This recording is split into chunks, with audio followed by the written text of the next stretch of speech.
காலை பொழுதில் இந்த வெள்ளிக்கிழமை இந்த தினத்தில் உண்மை பற்றி தியானிக்க எங்களை அழைத்ததற்காக நன்றியானவரே. வர இருக்கிற எல்லா புனித வாரங்களும் ஆசீர்வதித்து வழி நடத்துகிறார். எந்த ஒரு குறையோடு வழி நடத்தி எங்களை புனிதப்படுத்துமாறு வேண்டிக் கொள்கிறோம். இயேசுவின் நாமத்திற்கு ஆமென்.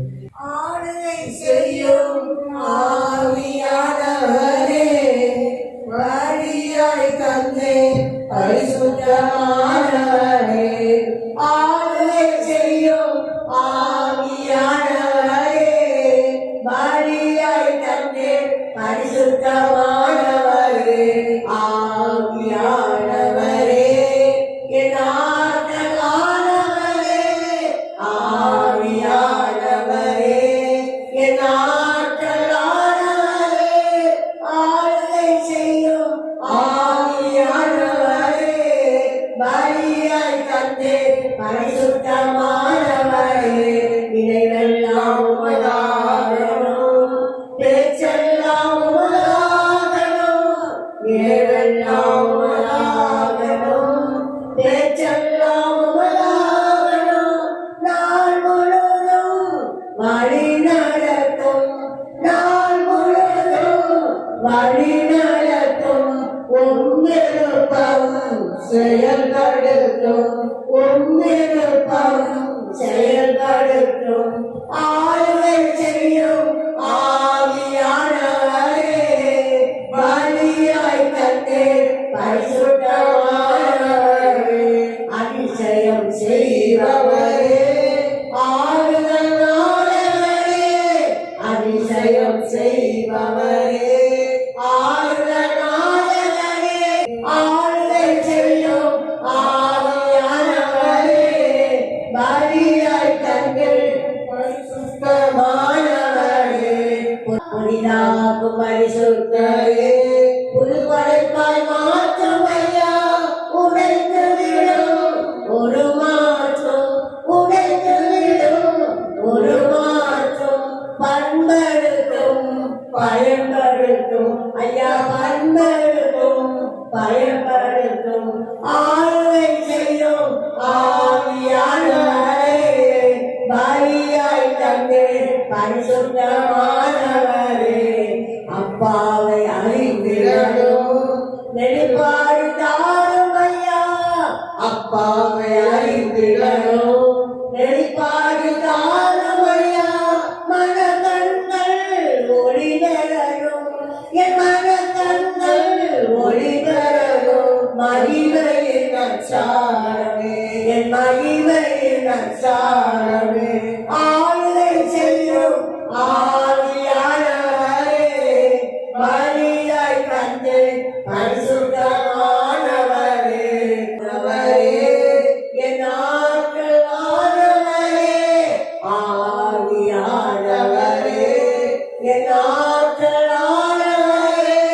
ஆளுகை செய்யும் ஆவியானவரே, வழியாய் தந்தே பரிசுத்தமானவரே. என் இதய பலகையிலே எழுதிடும் வார்த்தை, மல்லானல்ல கையால் எழுதிடுமே, ஏங்குகிறேன், எழுதிடுமே, ஏங்குகிறேன்.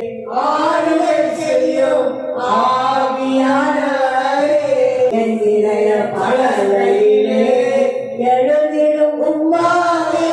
மையானல்ல உங்க கையாலே, மையானல்ல உங்க கையாலே எழுதிடுமே, எழுதுகிறேன், எழுதிடுமே, எழுதுகிறேன்.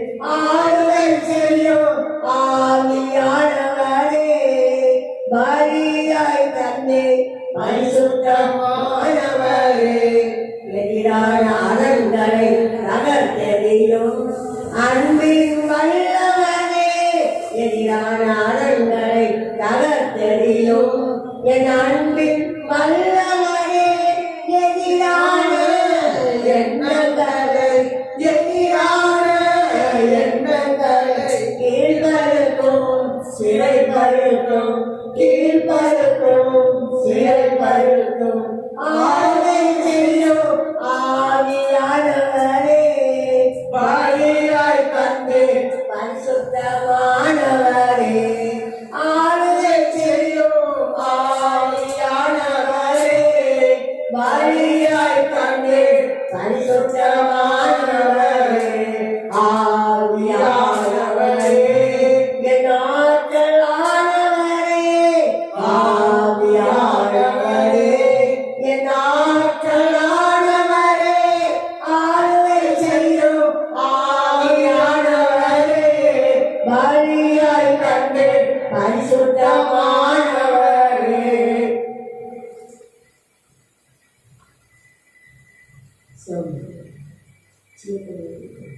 ஜீவத்தண்ணீரே ஆசியானவரே வற்றாத நதியாக வாழும் உலகரே ஜீவத்தண்ணீரே ஆவியானவரே வற்றாத நதியாக வாழும் உலகரே வறுமையா உலகரே வறுமையா உலகரே வற்றாத ஜீவ நதியாக வற்றாத ஜீவ நதியாக வற்றாத ஜீவ நதியாக வற்றாத ஜீவ நதியாக ஜீவத்தண்ணீரே ஆவியானவரே வற்றாத நதியாக வாழும் போதவரே கருத்தாளர்களே போதாதையா உலகாளவு போதாதையா கருத்தாளவு போதாதையா உலகாளவு போதாதையா நீதி நீதி மூலமே நீதி நீதி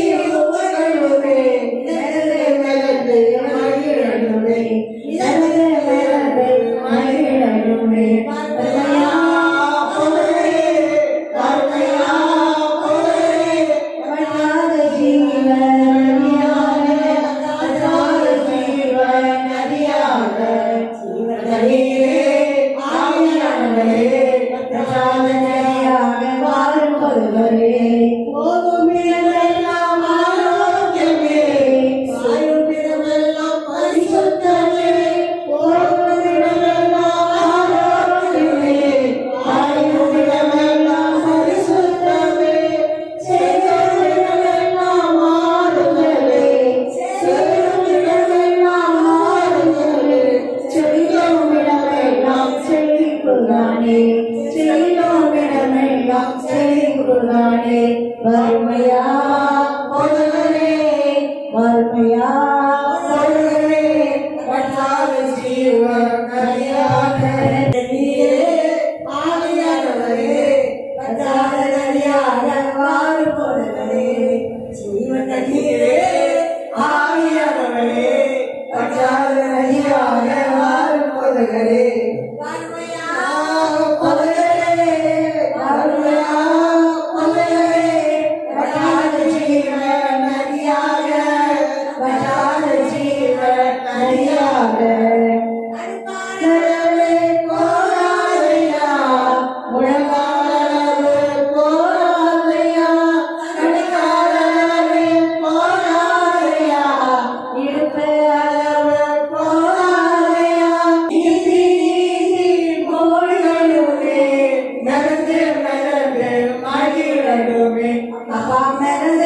நடந்து மகிழனுமே வறுமையா பொருளே வறுமையா பொருளே வற்றாத ஜீவ நதியாக வற்றாத ஜீவ நதியாக போகும் இடமெல்லாம் ஆரோக்கியமே பாயும் இடமெல்லாம் பரிசுத்தமே சேரும் இடமெல்லாம் ஆறுதலே சேரும் இடமெல்லாம் ஆறுதலே செல்லும் இடமெல்லாம் செழிப்புதானே செல்லும் இடமெல்லாம் செழிப்புதானே தண்ணீரே ஆவியானவரே வற்றாத நதியாக வாழும் பொருளே ஓடி ஓடி மீனவர் தொட்ட ஓடி ஓடி வழீசனம் ஓடி ஓடி மீனவர் தொட்ட ஓடி ஓடி வழீசனம் பாடி பாடி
அதிசயமானவரே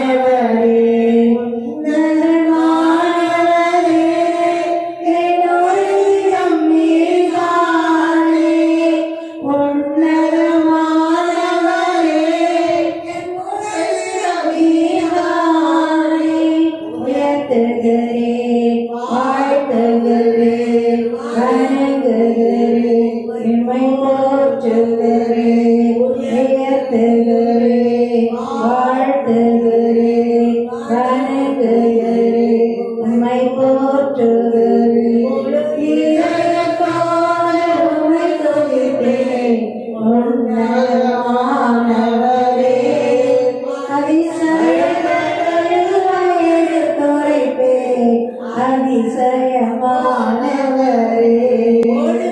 படுவார்க்கு அடைக்கலமே நெருக்கடி வேளையில் புகலிடமே உன்னதமானவரே என்னுடையம் நீதானே உன்னதமானவரே என்னுடையம் நீதானே உயர்த்துகிறேன் வாழ்த்துகிறேன் வணங்குகிறேன் உம்மை போற்றுகிறேன் உயர்த்துகிறேன் வாழ்த்துகிறேன் வணங்குகிறேன் உம்மை போற்றுகிறேன் நாடி தேடி வரும் மனிதர்களை தகப்பன் கைவிடுவதே இல்லை ஒருபோது கைவிடுவதே இல்லை ஒருபோதும் கைவிடுவதே இல்லை உன்னதமானவரே என்னுடையம் நீதானே உன்னதமானவரே என்னுடையம் நீதானே உயர்த்துகிறேன் வாழ்த்துகிறேன் வணங்குகிறேன் போற்றுகிறேன் உயர்த்துகிறேன் வாழ்த்துகிறேன் வணங்குகிறேன் உம்மை போற்றுகிறேன் முழு இதயத்தோடு உம்மை துதிப்பேன் உன்னதமானவரே அதிசயங்களை எடுத்துரைப்பேன் அதிசயமானவரே தேவர்கள் மறைக்கப்படுவதில்லை எளியோர் நம்பிக்கை வீண் போவதில்லை தேவர்கள் மறைக்கப்படுவதில்லை எளியோர் நம்பிக்கை வீண் போவதில்லை எளியோரின் நம்பிக்கை வீண் போவதில்லை எளியோரின் நம்பிக்கை வீண் போவதில்லை உன்னதமானவரே என்னுடையம் நீதானே உன்னதமானவரே என்னுடையம் நீதானே உயர்த்துகிறேன் வாழ்த்துகிறேன் வணங்குகிறேன் உம்மை போற்றுகிறேன் உயர்த்துகிறேன் வாழ்த்துகிறேன் வணங்குகிறேன் உம்மை போற்றுகிறேன் முழு இதயத்தோடு உம்மை துதிப்பேன் உன்னதமானவரே அதிசயங்களை எடுத்துரைப்பேன் அதிசயமானவரே ஹல்லேலூயா ஹல்லேலூயா ஹல்லேலூயா ஹல்லேலூயா ஹல்லேலூயா ஹல்லேலூயா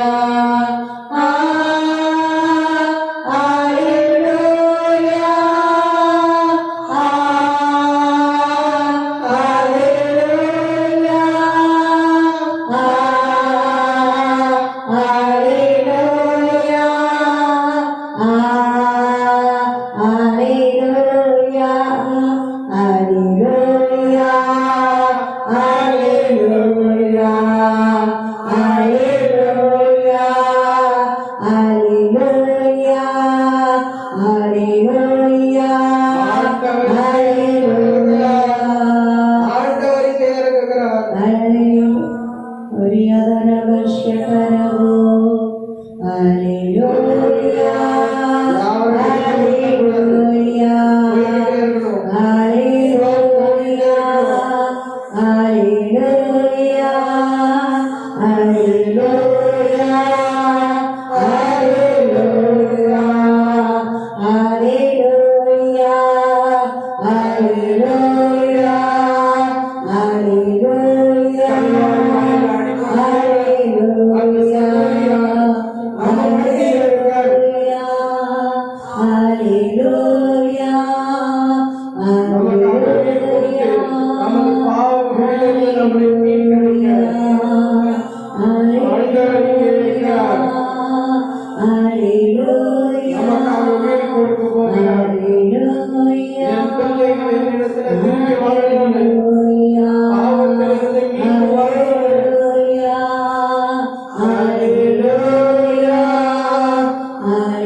எல்லா கஷ்டமே எல்லா கண்ணீருமே எல்லா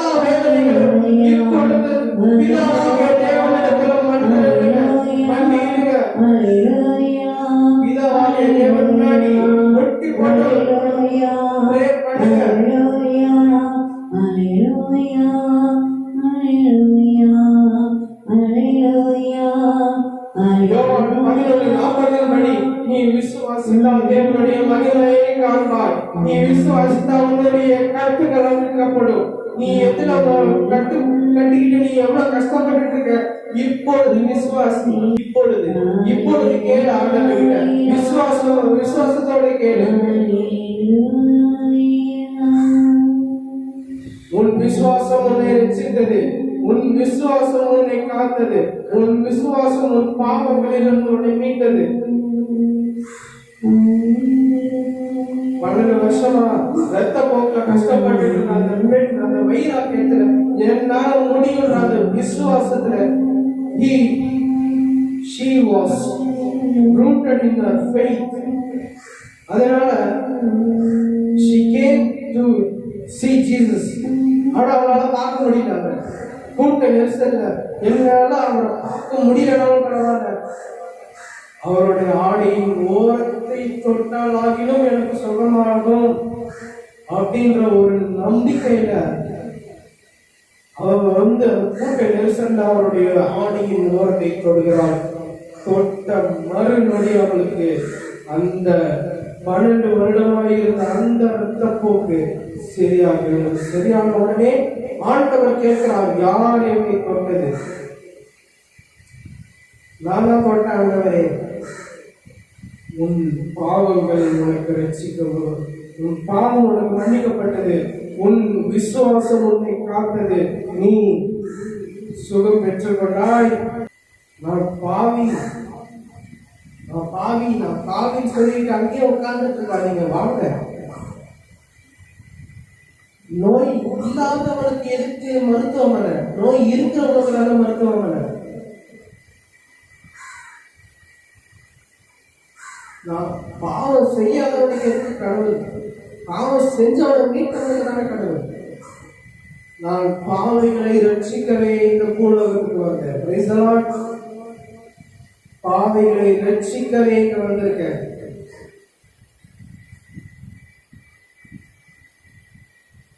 பல அற்புதங்கள் செய்த காரணங்களில் ஆணி,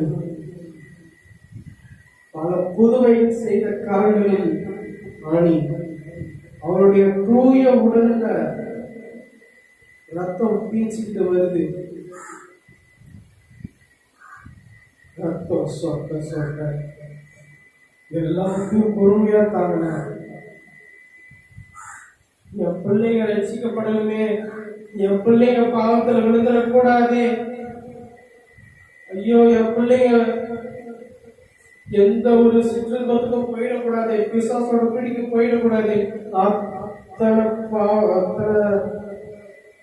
வழிகளை பொறுமையா எடுத்துக்கிட்டு என் பிள்ளைகள் என்னிடத்தில் அடைக்கலம் தரணும்.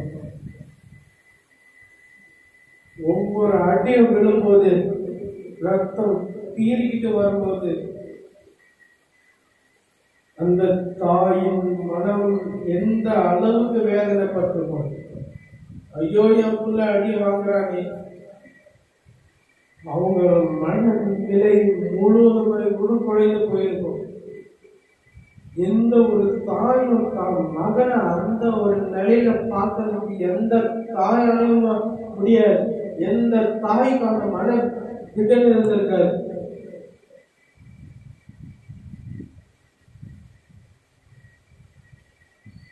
ஆனா தாய் மரியா எல்லாத்தையும் பார்த்தாங்க. அவர் கடைசியாக அவர் சிலுவைக்கு போற வரைக்கும் அவங்க அம்மா பின்னாடியே வந்தாங்க. அவருடைய ஒரே நண்பனான யோவானும் கூடிய வந்தார். கடைசி வரைக்கும் யோவானும் அவங்க தாயும் மட்டும் கூட வந்தாங்க. யோவானை பார்த்து, மகனே இதோ உன் தாய். ஆண்டவர் அந்த நேரத்துல கூட என்ன யோசிக்கிறாரு, என் அம்மா தனியா நின்றுடக்கூடாது. தன்னுடைய அன்பு சீடனை பார்த்து, தன் அன்பு கூடவே இருந்த அந்த சீடனை பார்த்து, மகனே சீடனே கூட சொல்லல, ஆண்டவர் சீடனே அப்படின்னு கூட சொல்லல, மகனே இதோ உன் தாய். ஒரு பிள்ளை இல்லைங்கிற ஒரு அந்த கஷ்டம் அம்மாவுக்கு தெரிஞ்சக்கூடாதுன்ட்டு, தாயே இதோ உன் மகன் சிலுவையில தூக்கும் போது சொல்றார், அதோ உன் தாய், அதோ உன் மகன். யோவான் உடனே தன் மார்பில் அணைச்சிட்டு ஏற்றுக்கிறார்.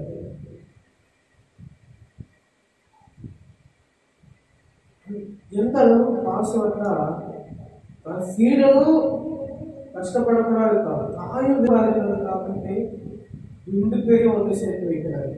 அம்மா பிள்ளைன்ற ஒரு உறவு ஏற்படுத்தி கொடுத்துருப்பாரு. அவங்களுக்கு தெரிஞ்சிருச்சு, அவரோட பாடுகள் வரப்போது தெரிஞ்சிருச்சு.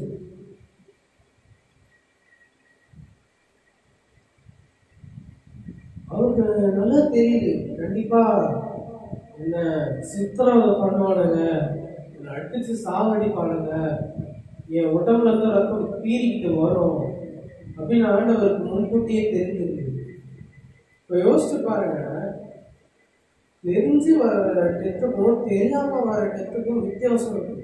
தெரியாம வர டெத்துனா நம்ம சாதாரணமாக சுத்தலாம், நான் சாவ போறேன், அதுவும் எப்படி சாக போறேன்றது ஆண்டவருக்கு முன்கூட்டியே தெரிஞ்சிருக்கு. We knew everything before. நான் உடம்புக்கு எப்படி கிழிக்க போறாங்க, நான் என் கைகளில் எப்படி ஆணிகளை என் கையை துணைச்சிக்கிட்டு போக போகுது, நான் எப்படி நான் சித்திரவதைப்பட்டு சாக போறேன்னு ஆண்டவர் முன்கூட்டியே அறிந்திருந்தார். தெரிஞ்சு வர டெத்துக்கும் தெரியாம வர டெத்துக்கும் நிறைய இருக்கு. தெரிஞ்சு ஐயோ நான் இப்படி சாக போறேன் பார்க்கும்போது ஒரு நிமிஷத்துல மைண்ட் ஃபுல்லா பிளாங்க் ஆயிடும். நான் இப்படி சாக போறேன், நான் அப்படி சாக போறேன், எனக்கு இப்படி எல்லாம் உணப்போகுது, அப்படிதான் வரப்போகுது அப்படின்னு தெரிஞ்சேன்னா சீஷர்கள்கிட்ட பேசிக்கிட்டு இருக்காரு. அவங்க நினைச்சிட்டு இருக்காங்க ஃபர்ஸ்ட் அவங்க தான் அவரோட உடம்புல கையை வச்சு அவங்க இழிச்சாங்க. இல்லை, எப்படி பாட போறேன்றதை தெரிஞ்சு ஆண்டவர் தான் ஃபர்ஸ்ட் அவரோட உடலை கிழிக்கிறார். அப்பத்தை எடுத்து நல்ல அவங்களுக்கு முன்னாடி சொல்லுவாங்க, அவர் காட்டி கொடுக்கப்பட்ட அன்று ராத்திரி அப்பத்தை எடுத்து விட்டு தம் சீடர்களுக்கு கொடுக்கிறார். எப்படி கொடுக்கிறாரு? விட்டு கொடுக்கிறார். அப்படின்னா என்ன அர்த்தம்? இந்த பாருங்க, இப்படிதான் இந்த அப்பத்தை, இந்த பிரெட்டை நான் எப்படி பிக்கிறனோ, இந்த அப்பத்தை நான் எப்படி பிக்கிறனோ அந்த மாதிரி என் உடலை இப்ப பிக்க போறாங்க கொஞ்ச நேரத்துல அப்படின்னு அவரே முன்கூட்டியே எல்லாரும் வெளிப்படையா காட்டுறாரு. அந்த அப்பத்தை பிக்கும் போதே சொல்றாரு, இது என் உடல், உங்களுக்காக பிக்கப்படும் என் உடல்னு சொல்றாரு. உங்களுக்காக பிக்கப்படும் என் உடல், இதை பெற்று உண்ணுங்கள். அடுத்து ரத்தத்தை எடுத்து, இதோ என் ரத்தம், இதோ இதுதான் ரத்தம், பாருங்க கொட்ட போகுது. முன்கூட்டி எல்லாத்தையும் காட்டுறாரு.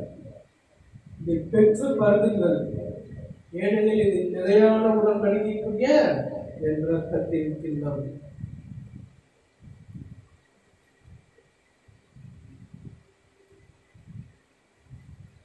எந்த அளவுக்கு அவருக்கு அந்த உள்ள அந்த வேதனை இருந்திருக்கும், எந்த அளவுக்கு அவர் துன்பப்பட்டிருப்பார். கடைசி ராபோஜனம், லாஸ்ட் சஃபர், கடைசியா இந்த உலகத்தில் சாப்பிட போன கடைசி சாப்பாடு தான்.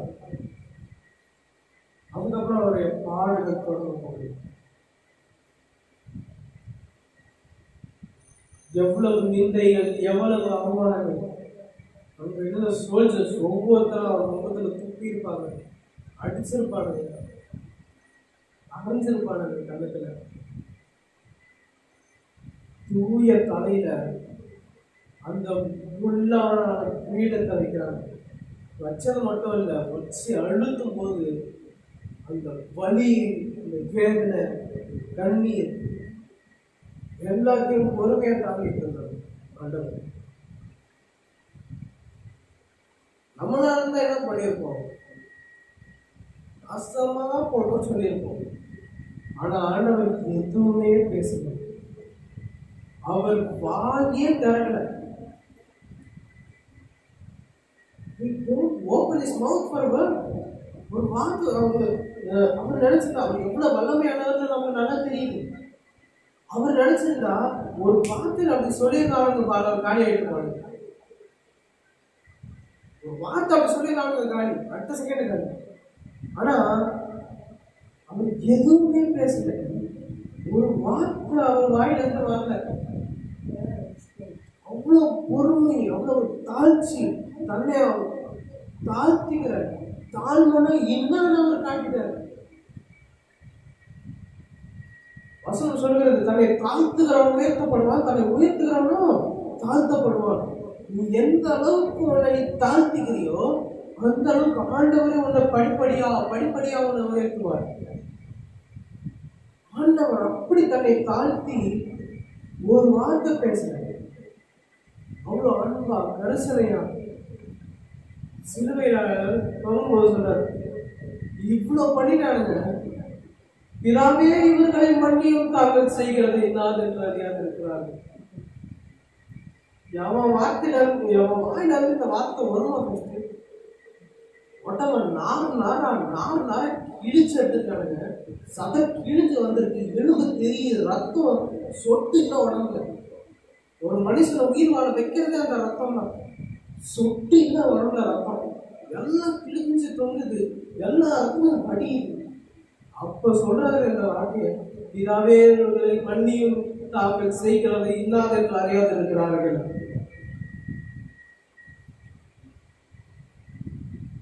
அடுத்து ஒரு பிரேயர் பண்றாரு சிலைகளை தொங்கும்போது, ஏலி ஏலி லாமா சபக்தானி, என் தேவனே ஏன் என்னை கைவிட்டீர்? Why don't you leave me alone? Why you leave me alone?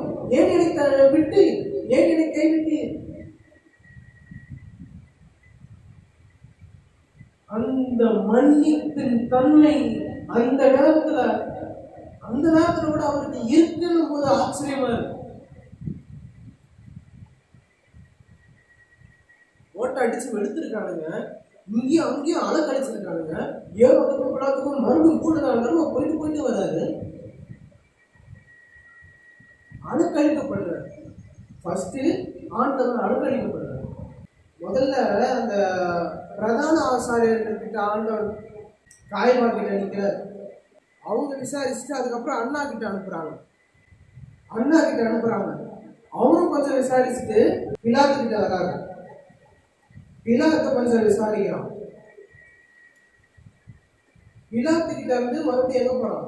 ஏரோதுக்கிட்ட போறான். ஏரோது கொஞ்சம் விசாரிக்கிறான். இப்படியே முக்காவாசி அவர் அலக்கழிக்கப்படுகிறார். இங்க இருந்து இங்க அலக்கழிக்கப்படுறார் ஆண்டவர். ஏரோதுக்கிட்ட இருந்து பிலாத்துக்கிட்ட போறாரு. இப்போ பிலாத்து விசாரிச்சுட்டு ஏரோது வந்து இவரு என்ன பிலாத்து என்ன சொல்றாரோ அந்த மாதிரி பண்ணிக்கோங்க அப்படின்ட்டாரு. மறுபடியும் அங்க இருந்து இங்க பிலாத்துக்கிட்ட வராரு. வந்ததுக்கப்புறம் இவன் பிலாத்து கொஞ்சம் விசாரிக்கிறான், என்ன பண்றீங்க, என்ன ஏதுன்னு. எனக்கு உங்களை விடுவிக்கிறதுக்கு எனக்கு பவர் இருக்கு அப்படிங்கிறது. உடனே அவர் சொல்றாரு, இயேசு சொல்றாரு, மாநில மகனை உங்களால விடுவிக்க முடியாது, அவர் நினைச்சாதான் உங்களை விடுவிக்க முடியும் அப்படிங்கிறார். விண்ணகத்துல இருந்து உங்களுக்கு அந்த பவர் கொடுக்கப்பட்டாலேயே அதிகாரம் உங்களுக்கு இல்லை. கொடுக்கலன்னா இல்லை, கொடுத்தாதான் உங்களால என் மேல உங்க சுண்டு வாக்கு படுறது. அவ்வளவுதான். அதுக்கப்புறம் வெளில போட்டுட்டு வந்து எல்லா முன்னாடியும் சொல்றாரு, இவரை நான் விசாரிச்சு பார்த்துட்டேன், இவர்கிட்ட ஒரு குற்றமும் காண முடியலையே, ஒரு குற்றத்தை என்னால பார்க்க முடியலையே. இப்ப பார்க்க முடியலைன்னா என்ன அர்த்தம்? அவன் பார்த்துருந்தான்னா இவனைய தூக்கி போய் எல்லாம் பண்ணிக்கொண்டுருவான். இப்ப அவனால பார்க்க முடியல, குற்றத்தை பார்க்க முடியல. கேட்கிறாரு, உங்களுக்கா நீங்களா இதை கேட்கணும்னு கேட்குறீங்களா, இல்ல மற்றவங்க சொல்றதை வச்சு நீங்க என்கிட்ட இந்த கேள்வி கேட்குறீங்களா அப்படிங்கிறாரு. உடனே வெளில போய் இந்த மாதிரி பேசிட்டு இருக்கும்போது உடனே என்ன பண்றாரு, இவங்க என்னென்னமோ பண்றாங்க. பண்ணிட்டு இருக்கும்போது இவரு அவ்வளவுதான், இதுக்கப்புறம் முடியாது அப்படின்ட்டு இவன் பிலாத்து வந்து என்ன பண்றான், ஒரு ஆண்டவர் எப்படியாச்சும் விடுவிச்சிடலான்னு தான் பார்க்கறான். ஆனா இவனுங்க என்ன சொல்றானுங்க, இப்ப நீங்க இவரை விடுவிக்க பார்த்தீங்கன்னா ராயனுடைய நண்பன் என்பதற்கு நீ தகுதியற்றவன் அப்படின்றாரு. இவன் உஷாராயிட்டான். ஆஹா, கரெக்டா மெயின் சென்ஸ்ல கையை வைக்கிறான்ட்டு இவன் என்ன பண்ணிட்டான், உஷாரா கையை கழுவிட்டான். அப்பா அவங்களோட அவகாசமே வேணாம், நீங்களாச்சு இவராச்சு அவ்வளவுதான், என்னாலதான் முடியாது, இவருடைய ரத்த பலிக்கு என்னால் பங்கு வகிக்க முடியாது அப்படின்ட்டு என்ன பண்ணிட்டான், கையை கழுவிட்டான். உங்க பாடு இவர் பாடு இவங்க பாடுங்க அப்படின்ட்டு இவன் கையை கழுவிட்டு கழுவிட்டான். ஒரு கிரீடம் வைக்க வேண்டிய இடத்துல ஒரு கிரீடம், மண்டையில இருந்த ரத்தம் உடம்புல இருந்து தாரையா ரத்தம், சிலுவை பாரம், சிலுவை அந்த ஷோல்டரை போட்டு அந்த கிராஸ் எடுத்துட்டு அவ்வளோ லாங்கு, எங்க மண்டை ஓட்டு இருக்கிற ஒரு மாலைக்கு எடுத்துட்டு போறாங்க. மண்டை ஓட்டு என்பதற்கு கொல்கதா என்று பொருள். கொல்கதா மாலைக்கு எடுத்துட்டு போறாங்க சிலுவைய. அதுவும் ஆண்டவர் தன் தோள்பட்டையில் எடுத்துட்டு போகும்போது சிரேனே ஊரானாகிய சீமோன் ஆண்டவருக்கு உதவி செய்யறான். அப்படின்னா என்ன அர்த்தம், ஆண்டவருடைய ராஜ்யத்தில் அவருக்கும் ஒரு பங்கு உண்டு. போகிற வழியில தன் தாயை சந்திக்கிறார். எருசலேம் மகளிரை சந்திச்சு, don't cry for me, just cry for you and your generations. எனக்காக அழுவாதீர்கள், உங்களுக்காகவும் உங்கள் பிள்ளைகளுக்காகவும் அழுங்கள் அப்படின்னு அவர் போயிட்டார். இவர்கள் செய்கிறதினால் இருக்கிறார்கள் அப்படின்ற நமக்காக பரிந்து பேச ஒருத்தர் இருக்கார். இதாகிய தேவன் கோவப்பட்டா அவ்வளவுதான். என் மகன் கோவப்பட்டாலே முடிஞ்சு கதை. யுத்தமாகிய தேவனுடைய உச்சபட்ச கோபத்துக்கு போனானா இங்கெல்லாம் ஒரு மண் தூசி கூட இருக்காது. அதனால வேண்டார், இதாவே இவர்கள் செய்கிறது இன்னாதென்று அறியாதிருக்கிறார்கள், இவர்கள் கோபப்படாதீங்க, don't angry because they don't know what they do. இதே துன்பம் ஸ்தேவானுக்கு வருது. ஸ்தேவானு முட்டு கூடாது, கல்ல எடுத்து அடிக்கிறாங்க, ஒட்டம் வந்து அதே மாதிரி ரத்தம் வருது, இங்கேயும் ரத்தம் வருது, அவர்கிட்டயும் ரத்தம் வருது, இவங்க இயேசுகிட்டே ரத்தம் வருது. ஒரே விஷயம் டிஃபரன்ஸ் என்னன்னா, அங்கே சாட்டை அடி, இங்கே கல்லை தூக்கி அடிக்கிறாங்க, ஒட்டம்ல இருந்து ரத்தம் பீச்சிக்கிட்டு வருது. உலகாளுக்கு சொல்ல சொல்ல பிரேர் பண்ற ஆண்டவர்கிட்ட, இதாவே இவர்களை மன்னியும் தாங்கள் செய்கிறது இல்லாத என்று அறியாது இருக்கிறார்கள். அந்த நேரத்துக்கு அவர்களை மன்னிக்கிறார். அந்த மன்னிக்கிற தன்மை அவருக்கு இருக்கு பாருங்க. கடைசி வரைக்கும் அந்த பாசம் இருந்தாதான் இந்த மாதிரி ஜெபம் பண்ணணும்னு தோணும். இதாவே இவர்களை மன்னியும் தாங்கள் செய்கிறது இல்லாத என்று அறியாது இருக்கிறார்கள். அந்த பாசம் இருந்தா மட்டும்தான் இந்த மாதிரி ஒரு ஜெபம் பண்ணணும்னு தோணும். இதே துன்பம் மற்றவங்களுக்கு நமக்குலாம் வந்துச்சுன்னா என்ன பண்ணணும், என்னைய அடிக்க இரு, ஒரு நாள் வந்து உன்னை பிச்சு போடுறேன், பள்ளிக்கு பள்ளி நான் வாங்கல, நைட்டு நான் தூங்க மாட்டேன். இதுதான் மனுஷ தன்மை, உண்மையான தன்மை இதுதான். உன்னை பழி வாங்கல, என் பேரை நான் மாத்திக்கிறேன்டா. ஒரு மனுஷனுடைய தன்மையை சொல்றேன், ஒரு மனிதனுடைய தன்மையை சொல்றேன், ஒரு மனுஷனுடைய கேரக்டர் சொல்றேன், சாதாரணமா ஒரு மனுஷனுடைய கேரக்டர் சொல்றேன். இதுவே கடவுள் நம்ம கூட இருக்காரு, கடவுளே மன்னிச்சிட்டாரு, நம்ம ஏன் மன்னிக்க கூடாதுன்ற ஒரு மைண்ட் செட்ல இருக்கிறவரு இதாவே இவர்களை மன்னியும், இவங்களை மன்னிச்சிருங்க, forgive them அப்படின்னு ப்ரேயர் பண்றவங்க. மனுஷங்களே ரெண்டு கேரக்டர், ஒருத்தவங்க மன்னிக்க கேரக்டர், இன்னொருத்தங்க உன்னைய பழி வாங்கலன்னா என் பேரை மாத்திக்கிறேன்டான்ற ஒரு கேரக்டர். முதல் கேரக்டர் ரொம்ப நல்ல கேரக்டர், ரொம்ப நல்ல கேரக்டர் ப்ளஸ் ரொம்ப கஷ்டமான கேரக்டர். ஏன்னா இருக்கிற துன்பத்தில் அவங்கள மன்னிக்கிறது அவ்வளோ கஷ்டம்.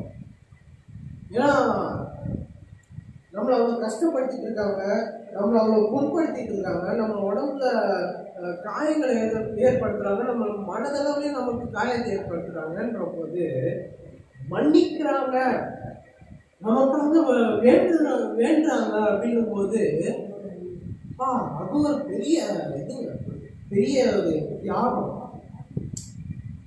நம்மள ஒருத்த சும்மா லேசா தட்டிட்டாலே காய்ச்சல் மூச்சுன்னு கத்துவோம். இதுல அப்படி போட்டு இது பண்ணும்போது இதாவே இவர்களை மன்னியும் சொல்ற கேரக்டர் ரொம்ப நல்ல கேரக்டர். மன்னியுங்கள் அப்பொழுது மன்னிப்பு பெறுவீர்கள். மன்னிக்கும் போது உங்களுக்கு மன்னிப்பு வரும். பழமொழி சொல்லுவாங்கல்ல, நீ எதை விதைக்கிறோ அதை தான் அறுப்ப. வினை விதைத்தவன் வினையை அறுப்பான். இதே நீ அன்பை வச்சுன்னா அன்பை தான் நீ அறுவடை பண்ணுவ. இப்போ நீ மற்றவனுக்கு மன்னிக்க கத்துக்கிட்டனா அவன் உன்னை மன்னிச்சு விட்டுருவான். நீ தெரிஞ்சு பண்ணுறே தெரியாம பண்ணுற உன்னை மன்னிச்சு விட்டுருவான். இப்போ நீ அவனை ரிவெஞ்ச் எடுத்து, இப்போ நீ அவனை எதனா பண்ணனா, அவனுக்கு தீங்கு விளைவிக்கிற மாதிரி எதனா பண்ணனா, அவன் கண்டிப்பாக அவனை ரிவெஞ்ச் எடுக்கணும்னு தான் பார்ப்பான், மன்னிக்கணும்னு நினைக்க மாட்டான்.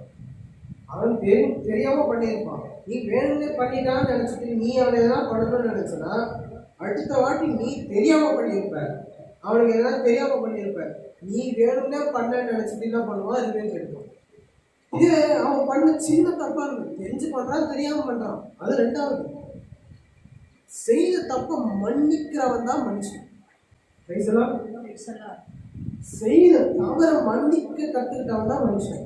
அவனை கஷ்டப்படுத்துறான், நீ அவனுக்கு எந்த ரெக்கமே பண்ணல, நீ அவனை மன்னிக்கிறன்னா அவன் என்ன பண்ணுவான், என்னடா இது நம்ம இப்படி கஷ்டப்படுத்துறோமே, இவன் மன்னிக்கிறானே அப்படின்ட்டு அவன் என்ன பண்ணுவான், வெக்கப்பட்டு தலை தொங்கிடுவான்.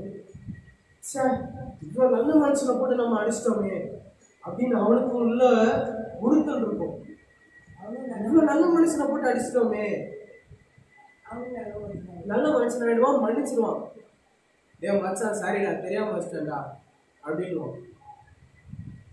மன்னிக்க தெரிஞ்சவன் விண்ணக ராஜ்யத்துல பிரவேசித்துருவான். மன்னிச்சோன்னா மன்னிப்பு பெறுவோம். இப்போ பழி வாங்கணும்னா நமக்கும் அதே தான் வரும். பகை வளர்ந்துட்டே வரும். பகைங்கிறது முச்செடி மாதிரி, அது வேர்த்தையே வெட்டிட்டோம்னா பிரச்சனையே இருக்காது. அது நல்லா வளர விட்டு நான் உன்னை வெட்ட நீ என்ன வெட்டு காய்ச்சி மூச்சு, அந்த ஒரு சின்ன விஷயமா தான் இருக்கும். அதுக்கு வெட்டு குத்தல் கிளம்பி ரத்தம் தேவையில்லாம ரத்தம் சொல்லும். எதுக்கு? சரி தெரிஞ்சு பண்ண தெரியாம பண்ண மன்னிச்சிட்டேன். இந்த பிரச்சனை இதுக்கப்புறம் நம்ம பார்க்க வேணாமே, ஹாப்பியா இருக்கலாம்னு ஷேக்கர் கொடுத்து பாருங்க, அவ்வளவுதான். பிரச்சனையாவே இருக்காது, பிரச்சனையே வளராது. உங்களுக்குள்ள நட்பு அவ்வளவு பெருசா வரும்.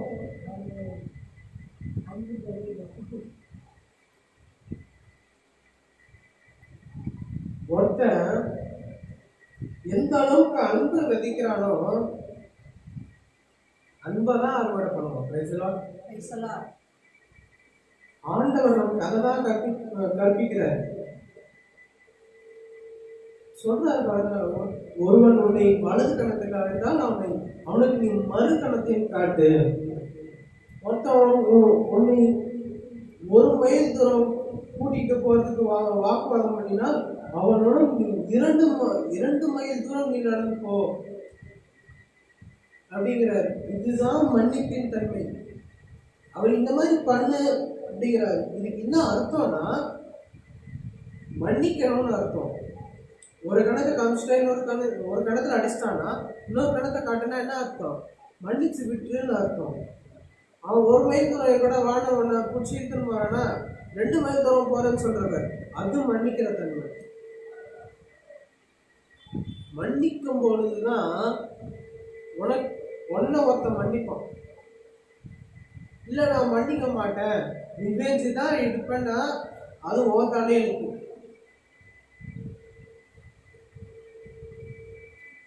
அவ்வளோ அன்பான ஆண்டவர் என்ன பண்றாரு, அந்த கடைசி நேரத்திலையும் மன்னிக்கிறார். மன்னிச்சுட்டு ஆண்டவர் அவங்க பிதாக்கிட்ட கேட்கிறாரு, உமக்கு சுத்தமான பாத்திரம் விட்டு விலகட்டும் அப்படிங்கிறாரு. ஆனால் என் சித்தம் அல்ல உன் சித்தத்தின் படி எனக்கு ஆகட்டும் அப்படிங்கிறார். எனக்கு இந்த பாத்திரம் என்னை விட்டு விலகட்டும், ஆனாலும் என் சித்தம் அல்ல உன் சித்தமே நிறைவேறட்டும் அப்படின்னு மொத்தமா அவர் வந்து கிட்ட அவர் அர்ப்பணிக்கிறார். எந்த அளவுக்கு நல்லவர்ல நம்ம ஆண்டவர். ஆமென்.